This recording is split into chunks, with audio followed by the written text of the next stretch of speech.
everyone, thanks for joining us here today. My name is Catherine and I am from the HTLA team here at Cisco. And so today we're going to be talking a little bit about our team, what our team does, and then give you a little bit of a taste of what our client engagements are like. So we'll cover some fundamental topics in terms of smart accounts, smart licensing, virtual accounts, and user roles.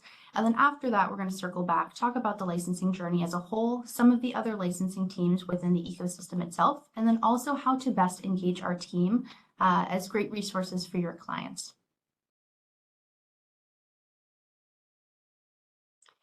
So a little bit of background about the HTLA team. So we are currently a team of about 20 members globally. I'm based here in California, but we cover all of the different time zones. And so we can really be there for your clients, no matter where they are and, timing wise.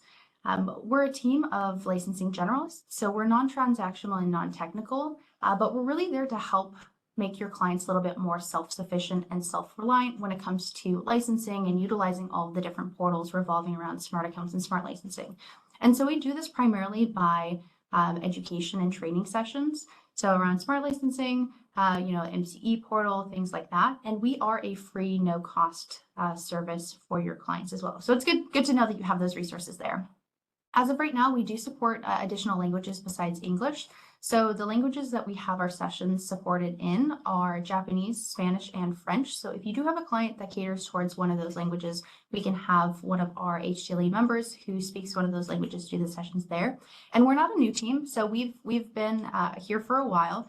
And as of right now, we've had over 3,000 engagements in total. So our response time is about 24 hours. Oftentimes, an HTLA member will reach out to you well within the hour or within a couple hours to kind of kickstart the process and get things going.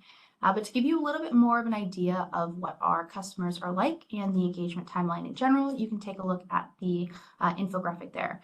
And so primarily we work with enterprise and commercial customers, and our engagements are between 1 and 60 days, but really no client is too small or too big for us to work with. And it's always based on, the client scenario. So what's going on right now, how we can step in and help, what benefits we can provide. So we don't have a particular day that we need to close requests by. It's all dependent on, how much the client can get out of it. So we encourage you to take a look at our team. Hopefully you'll find some good information based on the webinar today, and then take a look at our SharePoint page to find out more information about our team as well.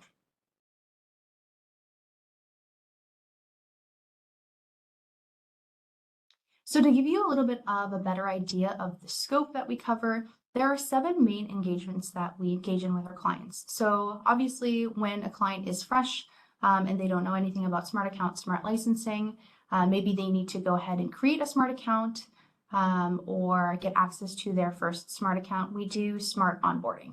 So we run through, the fundamental topics when it comes to smart account and smart licensing. And then from there, we go into our second engagement, which is a little bit more focused on, the smart accounts and smart licensing portals and the actual demos itself. And so this is really geared for each particular client. It's on an independent basis, and we do cater kind of one-on-one to your client's needs, as well as the things that they want to cover and, specific points that they are worried about. Aside from smart accounts and smart licensing, we also do smart account analysis. So if your client is a little bit more, well-depth in terms of their knowledge of the fundamentals, but want someone to take a look at what they're doing, seeing if there are any areas that they can perform a little bit more efficiency or utilize the portals a little bit better, we can come in, take a look at that, and recommend, how to better structure their smart account so that they use all the tools a little bit better, as well as share best practices. And then one of the hot topics recently is the migration from traditional licenses to smart licensing, and also smart licensing to smart licensing using policy as well. And so we've been having a lot of conversations recently about that license conversion process and just migrations in general. So that is another area that we can cover. On top of the regular smart accounts and smart licensing topics, we do high-level overviews of some of the other portals as well, and that includes MCE, which is My Cisco Entitlements, EA, SLP, which is Smart Licensing Using Policy, and those are primarily focused around a demo as well as best practices. And then we also do some training on new license features as well as they come about. So we want to make sure that our clients are most up to date with what's out there and what they can utilize. And then to kind of round it out, it's more of the recommending and guiding customers. So if it's outside of our scope, we do guide our customers to be able to utilize the other teams that can help them solve their pain points or get things done as well. So we do education and we do training as the bulk of it, but the other half of it is the coaching and recommending and the guiding process and making sure that your customers get everything that they need out of, our engagements. So this is a few examples of some of the questions that we have within our typical engagements. And again, a lot of this is focused primarily around smart accounts and smart licensing, but this is not an exhausted list by all means. So some examples, best practices for setting up smart accounts and virtual accounts. Like I said before, we come in, do some analysis, give them recommendations because as you know, the smart accounts and smart licensing are flexible. The way you can structure those is really unique to each client. Additionally, there have been a lot of conversations recently about license consumption. So across the different portals, what's the source of truth, how to best utilize each portal to maintain, the organization and to understand what's really going on within the organization. And then, as you know, you probably come across with your clients alerts. Alerts are definitely, license insufficiencies or device non-compliance. Those are, two typical questions that we get within our, typical client engagements as well. And then aside for the things that we do cover, there are some things that are out of scope that I'd like to let you know. So as I mentioned, we are a non-transactional and non-technical team. So anything in terms of major troubleshooting or transactions, we can't help there. Our scope stops there, but we won't just, leave you alone and tell your client to go figure it out themselves. We will always recommend the best team to go ahead and proceed with getting those transactions done, or the best team to go ahead and get some help on the technical aspect. Additionally, we don't cover, really in-depth EA or true forward content.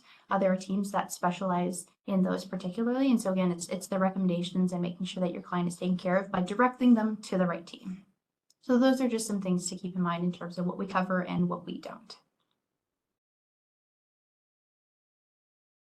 So we'll get straight into some of the fundamental knowledge. And I'm hoping this is really informational for you all and makes the conversations that you're having with your clients a lot easier as well. So at a base level, in order to understand the full scope of smart accounts, smart licensing, all the different portals, you need to have a good understanding of what a smart account is. So a smart account essentially is a repository, or if you think of it, a giant container that contains a company's entitlements. So it's all tied to the organization, and it's focused on licensing, devices, etc. And so a smart account is really important because it's all centralized in one place and it makes it easier to track everything. So if you go to the Cisco Software Central, which is a term that you'll hear a lot in terms of our client engagements, essentially it's software.cisco.com, you'll see all of the different portals that your client can access with a smart account. There you'll also be able to request access to a current smart account, or if you have a client that needs a new smart account, they can go ahead and initiate the process of getting a smart account there as well. One of the other things that we like to kind of talk about when it comes to smart accounts is there are two main smart account types.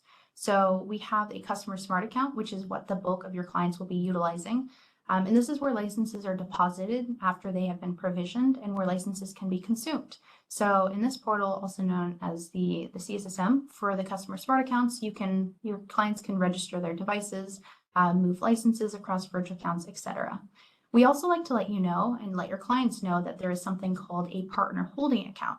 So a partner holding account is just for partners, resellers, distributors who need a space to temporarily hold licenses before they know where their customer smart account is. And so before they can transfer the licenses to their customer smart account, they need to know the smart account name and domain. And in some cases, the customer may not currently have a smart account.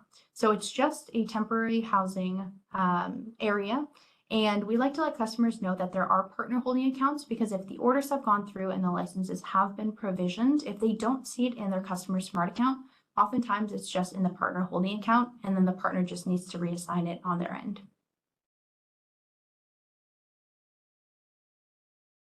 So some of the smart account benefits I've talked about before. There is greater visibility, so everything's in one place, and that has to do with that centralized management of the software licenses and the devices. if your client's pretty good about registering devices and keeping that up to date, it stands as a great source of truth for device inventory as well. And then because the smart licenses are flexible and can be shared across virtual accounts and thus across departments, locations, etc., it really does drive down costs because your customers are essentially only purchasing the licenses that they need and not additional extra licenses across the board. And so it's really nice there. And then also it's flexible enough for you to move things around on your own, for the clients to really organize it based on their own unique circumstances. And then, separate user access to make sure that all of their employees are only really seeing and doing the transactions that they need. So it's really important as best practice to always assign your smart account. And then if your client knows exactly which virtual account to assign the licenses to, that's also really beneficial as well, because the partner and or Cisco can go ahead and deposit the licenses in the specific virtual account.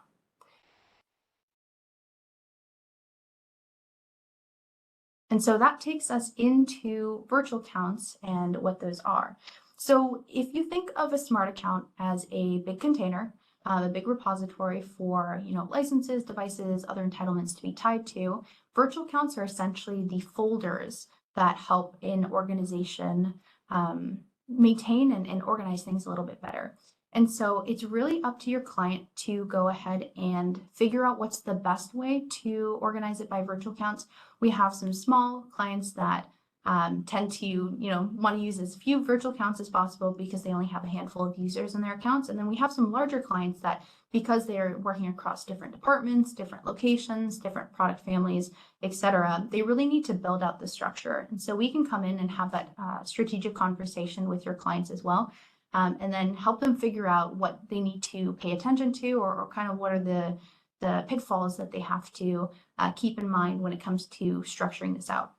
The nice thing about this is, like I said, with virtual accounts, the structure is flexible. So at any time, if you have a client that, a few years down the line where they've already used smart accounts, they realize that their structure isn't necessarily the most efficient, we can come in and have that conversation with them, and then they can go ahead and reorganize that as well. So that's good to know. The three most popular ways of structuring it are definitely business unit, product, and geography. And so within that, there are a couple different ways for the structure to look like, a flat versus nested, and we'll show you what exactly that looks like across some of these categories as well. So this is the flat virtual account structure. So as you can see here, it's organized by product category, and then a little taste of what the user roles are like. So as you can see on the left-hand side, the smart account admin and the users have access to all of the virtual accounts, and the virtual account admins and users have access to specific virtual accounts. So this tends to be the most popular when you have a client that wants to keep things no fuss. They don't have sub-levels or anything like that. And so this allows them to focus devices and user access based on what's important to them and what's important to their organization. One other thing to note is that whenever a smart account is created, there will always be a default account. So the default account is great because it acts as a buffer just in case your client doesn't know exactly which virtual account to place the licenses into, or maybe they're sharing the licenses across some of these different virtual accounts. So as long as the smart account has been assigned, the licenses will flow into the default account, and then they can be transferred into the correct buckets and virtual accounts. Aside from the flat virtual account structure, you can also have a nested virtual account structure. And as you can see here, these are two different ways of essentially doing the same activity. So separating them out by location as well as by product category. And so you can have up to 10 sub-levels of virtual accounts. Personally, I've never seen that before. I think it'd get a little complex. Because on some of the other portals, the virtual accounts operate independently. So you won't see the structure on, for example, the smart licensing portal, but this is just kind of on the back end for the customer to go ahead and organize their licenses and their devices in separate places. So again, we'll come and have a conversation with your client and then let them kind of talk through exactly which way would be a little bit more beneficial to them. And then again, you can set user access role based on what exactly your client's employees need to be able to do. So this should lead us into user roles. And so these are the user roles when it comes to the smart account. And so the nice thing about this is once you set user roles, this essentially is the same across the different portals. So within the Smart Licensing portal, these roles will stand true, MCE portal, traditional licensing portal, etc. So the first user role that I'd like to talk about is the Smart Account Approver role. And so your Smart Account Approver is essentially going to be the person who is approving legal agreements on behalf of the organization. So it's not approving users or anything like that. It's just those legal agreements, for example, the licensing agreement, terms of service. Next, you have the Smart Account Admin role. And oftentimes, any user that is a Smart Account Approver is also going to be a Smart Account Admin, just because they're going to need full authority within the Smart Account. So your Smart Account Admin is going to be someone who has full visibility into all of the different virtual accounts, can create new virtual accounts, change the structure, add users, so those user management activities, adding users, removing users, blocking folks, and then also all of the licensing transactions. And so the licensing transactions include, registering devices, moving licenses around.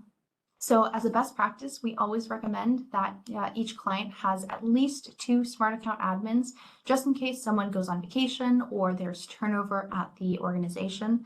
But if you find yourself and your client finds themselves without any current Smart Account admins, we can have them reach out to one of our licensing support teams, and they can go ahead with a correct business justification, add an additional Smart Account admin.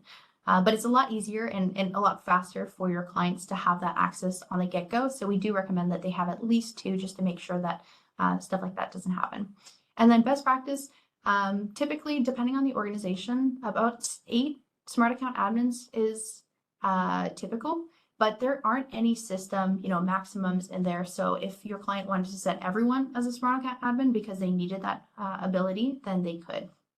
Aside from the Smart Account admin with the same visibility, you have the Smart Account user. And so your Smart Account user is going to be able to see all of the different virtual accounts, see all of the users within the Smart Account, but they won't be able to perform the user management activities like adding users or removing users. However, they will have all of the licensing transaction abilities as well. So this is a good role for folks that need to perform licensing transactions across all of the virtual accounts and are able to see, you want them to be able to see all of the virtual accounts within the Smart Account. Similar to the Smart Account admin, but focused on particular virtual accounts, you have your virtual account admin. And so again, they'll have those user management activities and the licensing management activities, but it's only going to be focused on designated virtual accounts that they've been granted access to. And then the most common role that we tend to see are virtual account users. And so these, again, are focused on particular virtual accounts that they've been designated access to, but it's focused solely on licensing transactions. So you can have a virtual account user have access to only a couple of virtual accounts, or you can also give them access to all of the virtual accounts as well. It's really up to your client to determine what best fits their employees.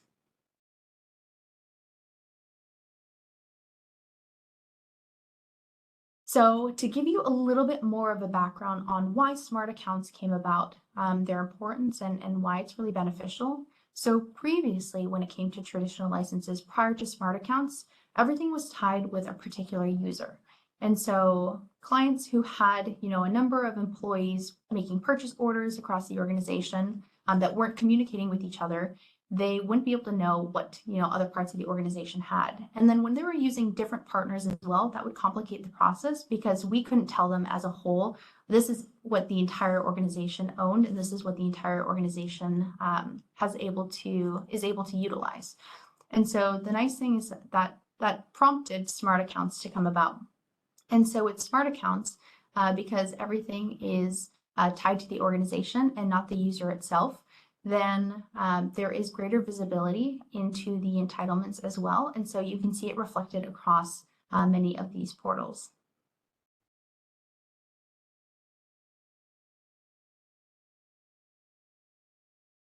Perfect. And to give you a little bit more background on traditional licensing and why that might have been versus smart licensing now and the way that clients are moving towards today. So with traditional licensing, these were node-locked to specific devices. And so it made the registration process with the product activation keys fairly manual. So anytime there would be a license renewal, you'd have to take your claim certificate, upload the pack, get the license file, and place that on the device itself. And so when there wasn't smart accounts, again, it was tied to particular users, and it made it really hard for organizations to track it across the board. But nowadays we have smart accounts and we also have smart licensing. So smart licensing is different than traditional licensing because unlike traditional licensing, it's not node locked to specific devices, and it utilizes more of a flexible pooling concept. So this flexible pooling concept allows the registration process to be a lot easier because instead of taking specific license files and placing those on devices, now you have a non-product specific registration token that you can generate in the smart licensing portal. And then you can place that on the CLI or the GUI of the device. And the device, once it's registered, it knows exactly which smart account and which virtual account it's registering itself to. And then based on its own configurations, it will pull the licensing information that it needs. So essentially, if you had no licenses yet in a smart account and you registered the device, it would still know exactly which licenses it needs before those licenses come about. So it makes the process a lot easier. And then in terms of transferring licenses and devices, the smart account makes it easier because you can move and shuffle things around a little bit better. And all of this is great because it's on a single portal. Although you do have access to multiple portals that act as sources of truth, it's all consolidated in one area instead of being tied to specific users as well.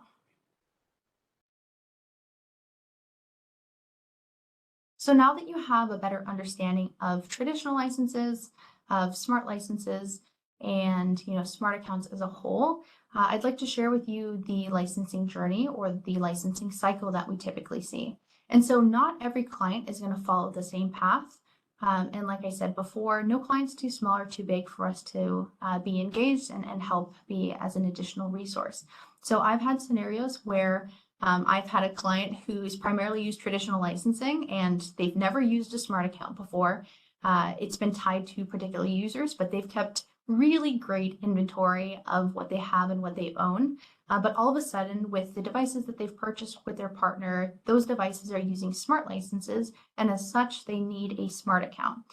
So they really don't know what a smart account is. So we come in, at step 0 or step 1, do fundamental training of smart accounts, smart licensing, how to best utilize the portals. And once they understand those benefits and realize the flexible nature of smart accounts and smart licensing is the direction that they'd like to go, they'd like to transfer and migrate their traditional license as well. And so for those clients, it's kind of step 0 or step 1 all the way to step 12. For other clients that are a little bit more focused on becoming a little bit more efficient in terms of their usage, maybe they understand the fundamentals of everything, but they just want best practices, or they want to check particular license entitlements. Sometimes that looks like step 4 to 6. So we can always come in at any point of your client's licensing journey and do a little bit of analysis, see where they are, see where they want to go, and guide them in the right direction.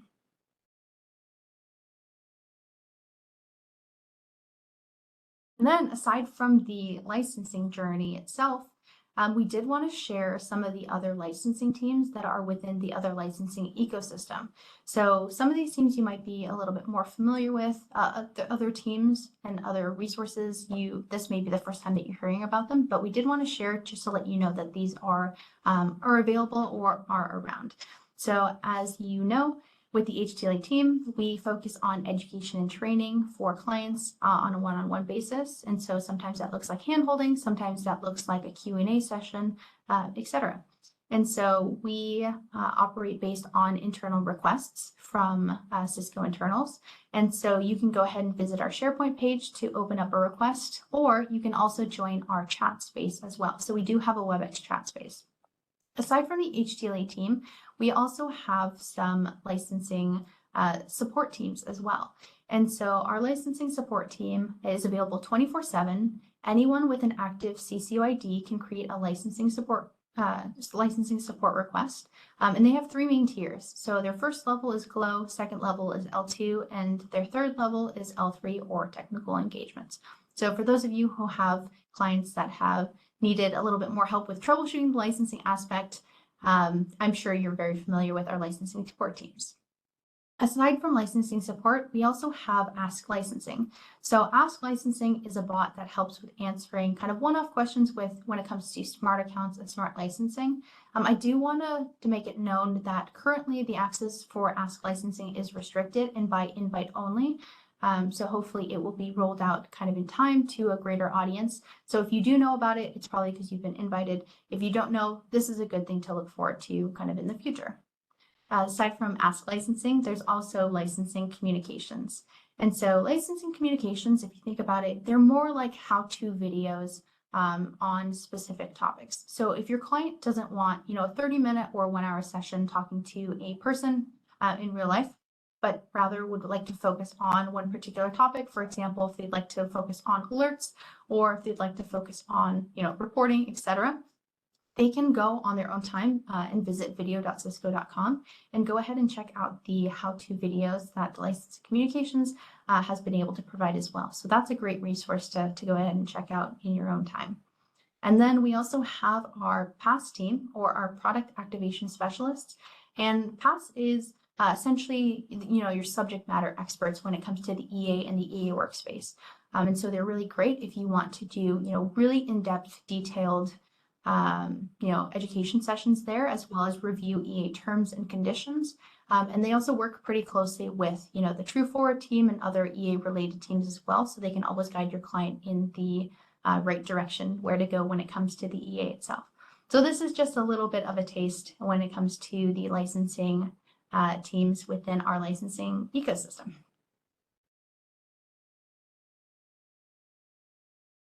So at this point, you might be wondering exactly how do I engage the HTLE team? It sounds like something that could potentially be beneficial for your client, given the pain points that they're feeling right now, or some areas that they may or may not be concerned about. So first, if you know that you would for sure like to engage our team, again, it's a free, no-cost service for your clients. We ask that you go ahead and raise a request on our SharePoint site. And so on our SharePoint site, you'll see a little bit later, has a lot of great resources there as well. And then if you more along the lines have a question or a one-off situation, not necessarily wanting a full engagement, you can join our WebEx chat room that I mentioned. So our WebEx chat room currently has over 1,000 members. And even if you don't have questions currently, a lot of people join the chat space because they do benefit from the learning and the answers that they see other folks post. So that's a great place to go if you are interested in learning more in terms of smart accounts and smart licensing in general. And then aside from that, once you go ahead and raise your request with us on our SharePoint site, we will assign the best resource based on your time zone, based on the client itself, and they'll reach out to you within 24 hours, like I said before, oftentimes much, much quicker than that. After a resource has been assigned, we'll go ahead and kick off the engagement by doing an internal sync up. And so the internal sync up will essentially be getting a little bit more detailed in terms of what your client is facing.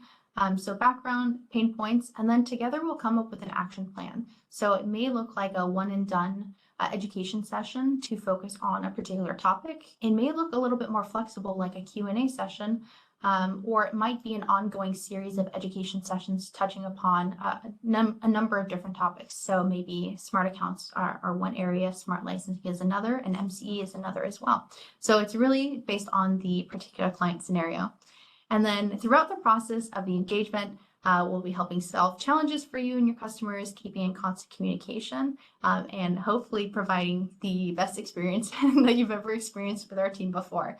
And so after that process, once we've done our due diligence, helped in any way we can, recommended the right teams, and made sure that your clients got everything that they could have asked for, we'll go ahead and proceed with the engagement closure and then ask for feedback. So as Abhinav has mentioned before, we're all about feedback. It helps make us a better team. So in terms of things that we can work on or improve on, or particular HTLE members that you've worked with in the past that you have great things to say, we always love to hear it no matter what. And then one thing that I do want to point out when it comes to the HTLE engagement, so we do our client engagements externally. So we do work with our clients, but in terms of raising that request, we require that the person that raises the request be an internal Cisco member. So sometimes that's the account manager, sometimes that's a CSE. So as long as it's an internal Cisco folks, then we are all good there. And this, not to toot our own horn, but we've had some pretty great testimonials. And so you'll be able to see this on our SharePoint page as well. But as you can see, we work with a number of different roles here at Cisco, account managers, success program managers, CSEs, etc. I have some great colleagues as well. And so it's always great to hear feedback in terms of particular scenarios or complex situations where we really stepped it up and went the extra mile to help your clients solve what they needed. So aside from the testimonials, which I hope you'll take some time to go ahead and take a look through, we'd like to share a little bit more on our SharePoint page.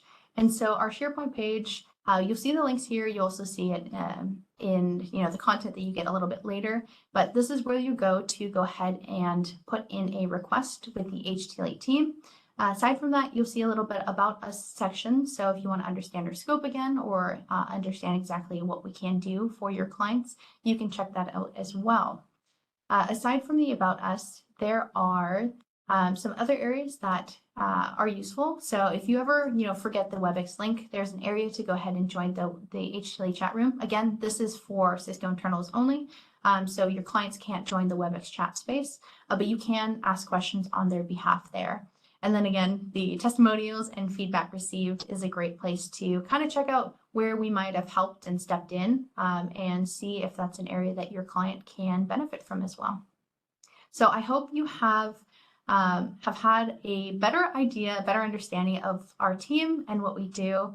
I'm looking forward to all of the questions. I know there have been some questions in the chat space. We may have some time to answer some of those today on the session.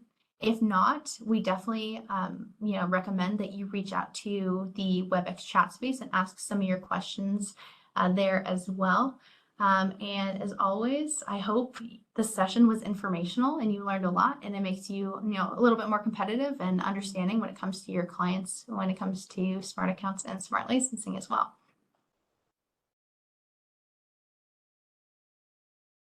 Thanks, Catherine.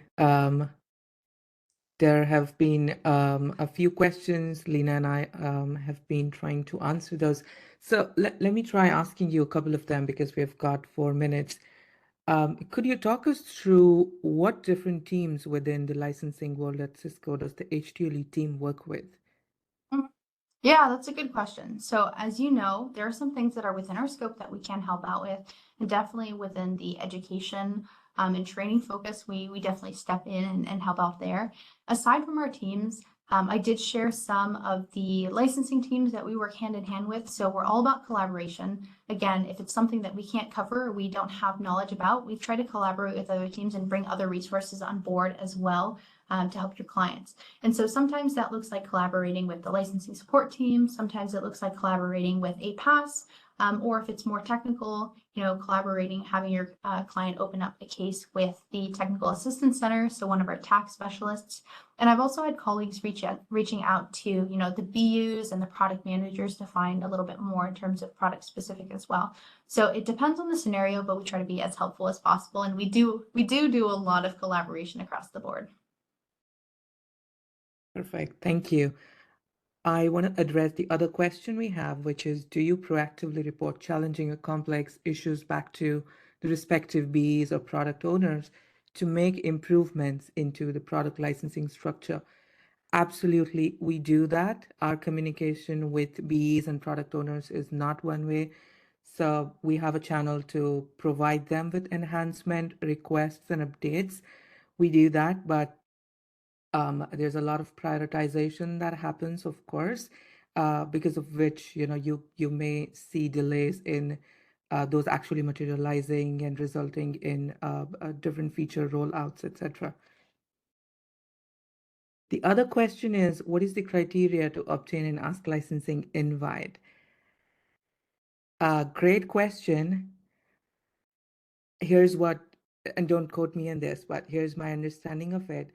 The team identifies a specific set of people that they want to, so when they started off, they identified a specific set of people that they wanted to run the pilot with, and then they broadened that set, and they've been doing that every time, they want to improve, they want to broaden their scope. So I know that doesn't answer your question directly, but I would just say be on the lookout to receive an invite because it will likely be available to the broader community in the coming months.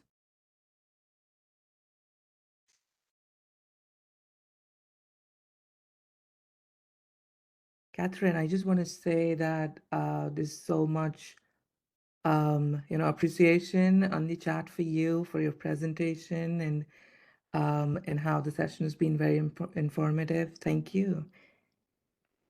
Yeah, definitely happy to help. I think we got to a little bit of a rocky start, but thanks, thanks, Amina, for jumping in and sharing your screen instead. And I do hope that you all have, learned a lot in the space. Feel free to reach out to me if you have any questions. Hopefully, I won't get too many questions. I won't be able to answer all of them, but definitely engage our team where we can. Start that conversation, see if we can come help as an additional resource, and hope to talk to you all soon. Thanks, Catherine. Everyone, I want to bring your attention to the message I just posted to the chat space requesting your webinar feedback. This is your opportunity to tell us the kind of content that you want for upcoming webinars. So help us deliver that to you by leaving your feedback. We'd really appreciate it.